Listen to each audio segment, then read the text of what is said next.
presentó acusación formal contra el pasado vicepresidente de la Corporación Dominicana de Empresas Eléctricas Estatales, el señor Rubén Bichara, quien presuntamente, junto a una serie de cómplices, lo defraudó por un monto de 488 millones de dólares. Hablamos de la acción, pues, con el doctor Andrés Astasio.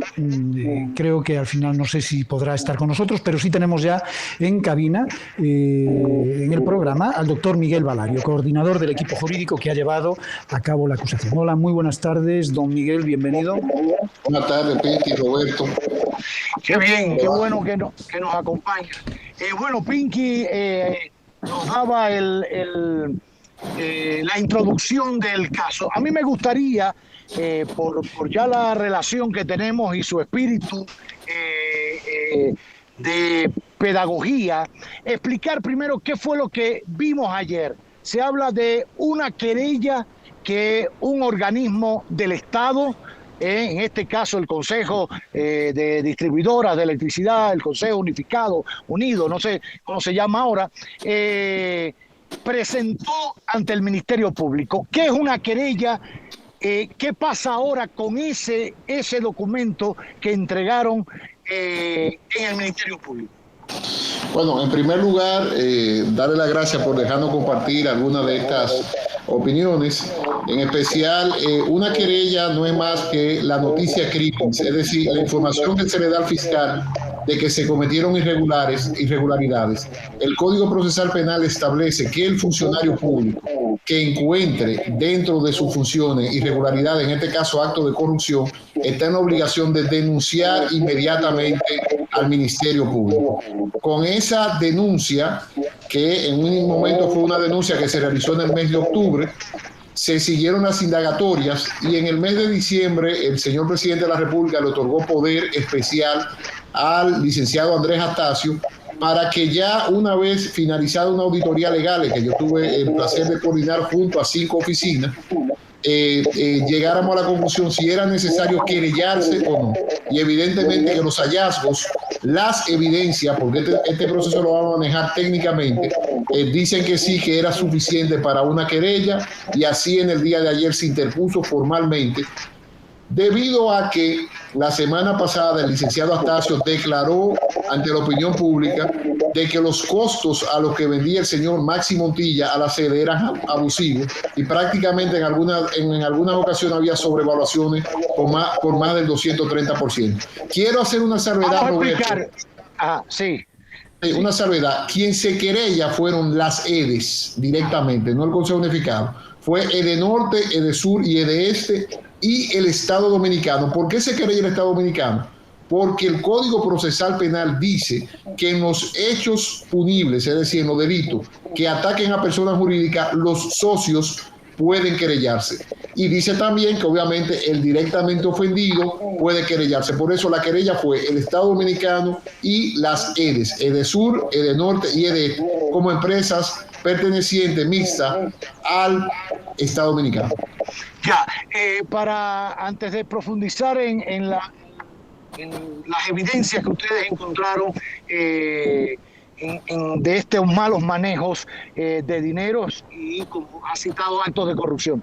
Con esta querella, ¿qué hace ahora el Ministerio Público? Bueno, inicia ahora el periodo de investigación. La investigación es secreta y prácticamente participa el Ministerio Público y las partes. Tiene que comprobar el Ministerio Público los hallazgos realizados por la persona perjudicada y una vez que compruebe eso, puede acusar. Acusar ya es una fase posterior cuando el Ministerio Público dice definitivamente la querella que usted depositó tiene mérito y nosotros vamos al proceso penal con la acusación. Ya. En el intermedio, obviamente puede solicitar la medida de coerción si entiende de que es de rigor porque se estén destruyendo evidencia o estén ocultando situaciones. Ahora, usted mencionó que una de las evidencias que encontró en la auditoría legal que usted y otros cinco oficinas hicieron a esta labor de las distribuidoras de electricidad y a la Corporación de Empresas Eléctricas Estatales, descubrieron algunas cosas. Usted mencionó que, por ejemplo, mencionó un nombre, Maxi Montilla le vendía con cierto margen desproporcional a las EDES, en perjuicio del Estado Dominicano. ¿A qué se refiere? El nombre dice, es el hermano de una ex primera dama, pero ¿qué él hacía, él, su empresa, vendiéndole a las EDES? ¿Dónde está el delito? Mira, la tesis que se manejan en la querella, que es de lo que yo puedo hablar, son las siguientes. En primer lugar, desde nuestra óptica, de una prohibición absoluta de él venderle, porque el presidente, según la Constitución de la República, es el jefe de la administración pública. Pero olvidémonos de esa, que es la más evidente. Utilizando y amañando con formas de adquisición de bienes y servicios del Estado, es decir, compras de bienes y servicios del Estado, la ley de compra, burlando todos los reglamentos y las leyes dominicanas, mediante maniobras fraudulentas se aprobaban contratos que no podrían aprobarse. Me voy a referir a algo tan sencillo como lo siguiente: el método de comparación de precios. El método de comparación de precios son para compras rápidas, específicas y que no pasen de un monto determinado, donde la administración decide comprar a precio. Y en ese sentido, cuando decide comprar a precio, por su mismo nombre indica, son a precio al que sea el menor costo, al menor precio. Convocaban a concurso y el umbral es el máximo que yo puedo utilizar para esa modalidad de compra. Era 3 millones de pesos en los periodos comprobados, 3 millones, el máximo fue de 3 millones 5, y se hicieron compras por 84 millones de pesos. Y usted me diría, bueno, pero fue una vez. No, fue varias veces, porque tal vez fue una negligencia. Y se hicieron compras por 74 millones, por 64 millones, por 50 millones, por 80 millones, por 120 millones. ¿Quién era el máximo ganador de eso? El señor Máximo Montilla. Yo vi, don Miguel, que en algún momento incluso ellos decían que eran representantes exclusivos de cierto tipo de marcas, cuando no era así. Entonces el carácter de exclusividad prácticamente obligaba al Estado, parece, a comprarle a la persona que tiene en exclusiva ese producto, sin existir realmente esa exclusividad. Y otra cosa que también hacía es que se presentaban diferentes compañías a las licitaciones, pero no presentando toda la documentación de forma completa, sino que cometían errores en la presentación de papeles, lo que obligaba a que se quedara ya como única empresa la que tenía todo presentado de forma correcta. ¿Eso era un modus operandi normal durante todo este tiempo? Las evidencias así lo demuestran. Es más, el tema del proveedor único, se insertó una tecnología que es la tecnología TWAX, y la empresa que usted se refiere a Clara, y ahora ya resulta que se le compró directamente a Clara. Una de las cosas que pasaban con eso que tú le llamas exclusivo, que para el Estado es proveedor único, era que a las EDES, a las mismas EDES y a personas que le suplían a las EDES, le vendían a precio distinto. Y es el mismo producto. Entonces, a Edenorte le vendían a 100, a Edesur le vendían a 200, a Edeeste le vendían a 300, y a proveedores que se ganaban concursos, que prácticamente lo obligaban a comprar al señor Montilla también, cuando no había exclusividad para el sector privado, le vendían a 300 y a 400, en un mismo sistema. Por lo cual, obviamente, ese concepto de proveedor único solamente servía para sobrevaluar y para burlar el sistema de compra y adquisiciones del Estado. La otra modalidad que usted dice era que efectivamente concurrían a los concursos empresas relacionadas y vinculadas, básicamente ahí me refiero al señor Alexis Medina, que otra vez está en esta querella, y del señor Máximo Montilla, y ellas concursaban entre sí. ¿Quién ganaba? Obviamente el señor Medina o el señor Montilla. Efectivamente sí, hubo una maniobra fraudulenta clara y flagrante. Por eso que yo digo que las evidencias son demasiado contundentes. Pero habrá mucha gente que nos esté escuchando, don Miguel, y diga, bueno, pero ¿hasta dónde puede tener culpa un suplidor del Estado si él pone el precio que considera o que entiende con el margen de ganancia que él le da la gana ganar, que estará bien o estará mal?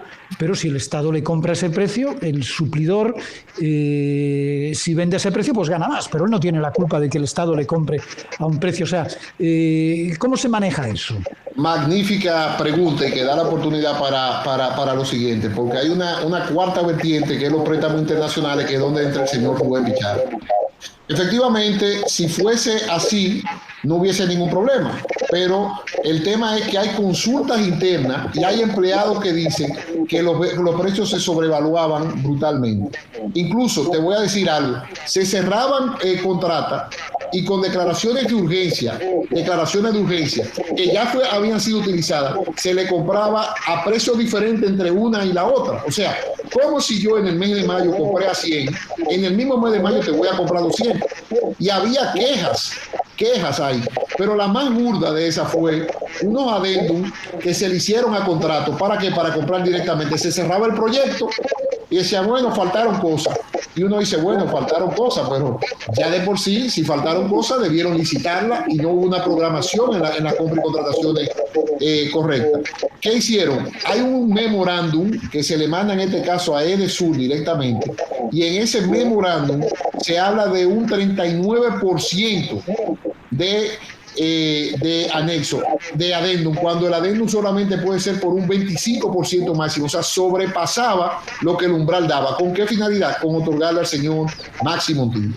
Con lo cual ahí seguimos viendo irregularidades, y la sobrevaluación no va a ser ningún problema, porque Aclara acaba de firmar un contrato directo y el ahorro fue de $18 millones.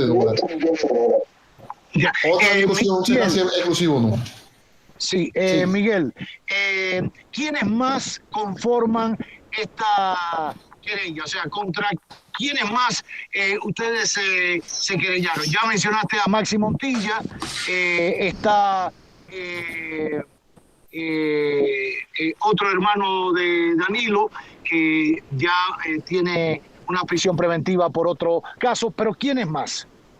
Bueno, está el señor Juan Suriel, está el señor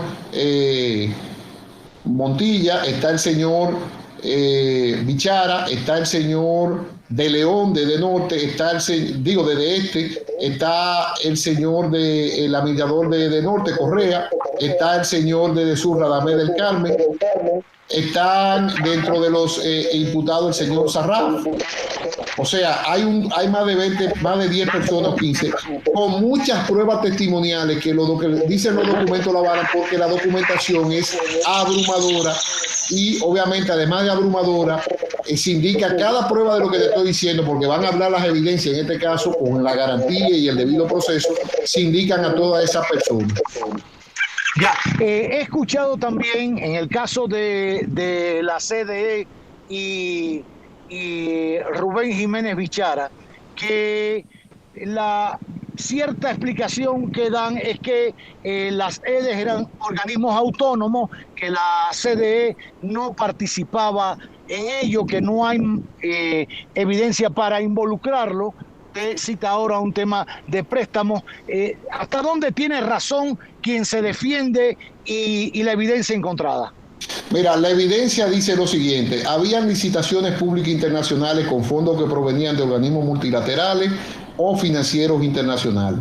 Esas licitaciones públicas internacionales las realizaba el señor Jiménez Bichara en las CDEE, él, y obviamente para distribuirle a la EDE, pero ahí no intervenían ya la sede, que no fuera dando los requerimientos de lo que necesitaban técnicamente. ¿Qué ocurría con esos préstamos internacionales? Pasaron dos cosas. En primer lugar, se adjudicaban las obras personas con una capacidad financiera que fueran aptas para esas instituciones. ¿Y a quién tenían que comprarle? Al señor Maxi Montilla. Llama la atención de que en los expedientes encontramos con una especie de certificación que daba el señor Maxi Montilla de que se le había comprado a él para pagarle. Dentro de esos mismos expedientes, entre una empresa y otra, los mismos productos el señor Maxi Montilla lo vendía a uno en otra y a 100 en otra, en la misma fecha para el mismo proyecto. Con lo cual ahí obviamente el señor Bichara tiene la responsabilidad de esos préstamos, tanto así de que un organismo multilateral canceló el préstamo al Estado Dominicano por haberle ofertado eso al señor Montilla en un claro conflicto de interés.